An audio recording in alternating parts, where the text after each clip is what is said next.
Part 11. The timing was just right enough so that things worked out wrong for everyone.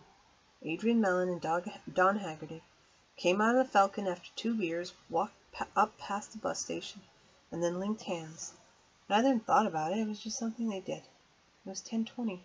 Reached the corner and turned left. Kissing Bridge was almost half a mile upriver from here. They meant to cross Main Street Bridge, which was much less picturesque. The Kenduskeag was summer low, no more than 4 feet of water sliding listlessly around the concrete pilings. When the duster drew abreast them, Steve Dubé had spotted 2 of them coming out of the Falcon and gleefully pointed them out. They were in the edge of the span. "Cut in! Cut in!" Webby Garton screamed. The 2 men had just passed under a streetlight, and he spotted the fact that they were holding hands. This infuriated him, but not as much as the hat infuriated him.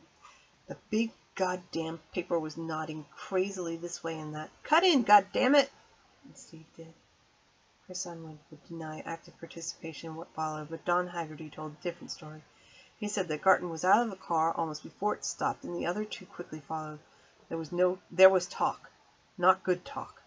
There was no attempt at flippancy or false coquetry on Adrian's part this night. He recognized that they were in a lot of trouble. "Give me that hat," Garton said. "Give it to me, queer." "If I do, will you leave us alone?" Adrian was wheezing with fright, almost crying, looking from Unwin to Dubé to Garton with terrified eyes. "Just give me the fucker." Adrian handed it over. Garton produced a switch knife from his left front pocket of his jeans and cut it in 2 pieces.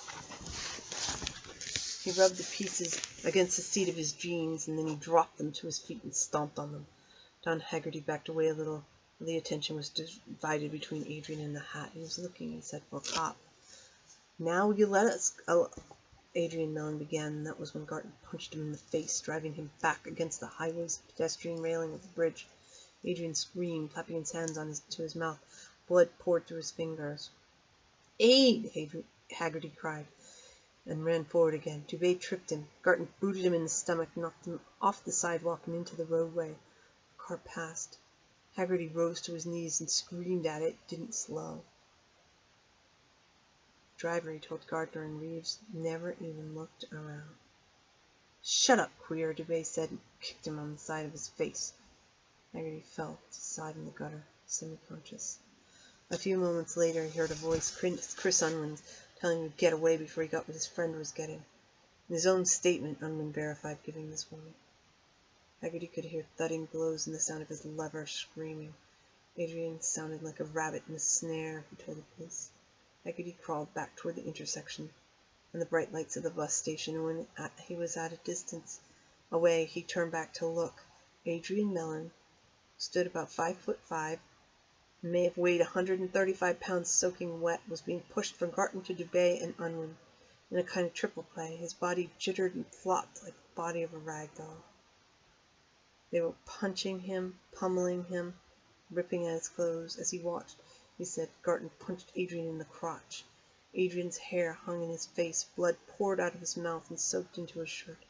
Webby Garton wore 2 heavy rings on his right hand. One was a Derry High School ring, the other one he'd made in shop class. An intertwined brass DB stood out 3 inches from this latter. The letters stood for the Dead Bugs, a metal band he particularly admired. The rings had torn Adrian's upper lip open and shattered 3 of his upper teeth at the gum line. "Help!" Haggerty screamed. "Help! Help! They're killing him! Help!" The buildings of Main Street loomed dark and secret. No one came to help. Not even from the one white island of light which marked the bus station. And Haggerty did not see how that could be. There were people in there. He had seen them when he and Abe walked past. Were none of them come to help? None at all? "Help! Help! They're killing him! Help, please, for God's sake!" "Help!" A very small voice whispered from Don Haggerty's left. And then there was a giggle. "Bums rush!" Garton was yelling now, yelling and laughing. All 3 of them, Haggerty told Gardner and Reeves, had been laughing while they beat Adrian up. "Bums rush! Over the side! Bums rush! Bums rush! Bums rush!" Dubé chanted, laughing. "Help!" the small voice said again, and although the voice was brave, that little giggle followed again.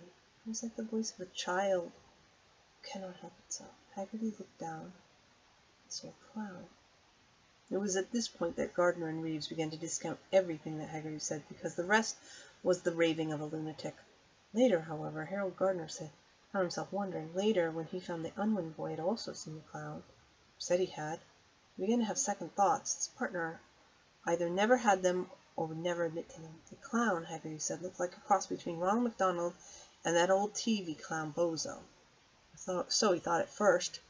It was the wild tufts of orange hair that brought such comparisons to mind, but later consideration had caused him to think the clown really looked like neither.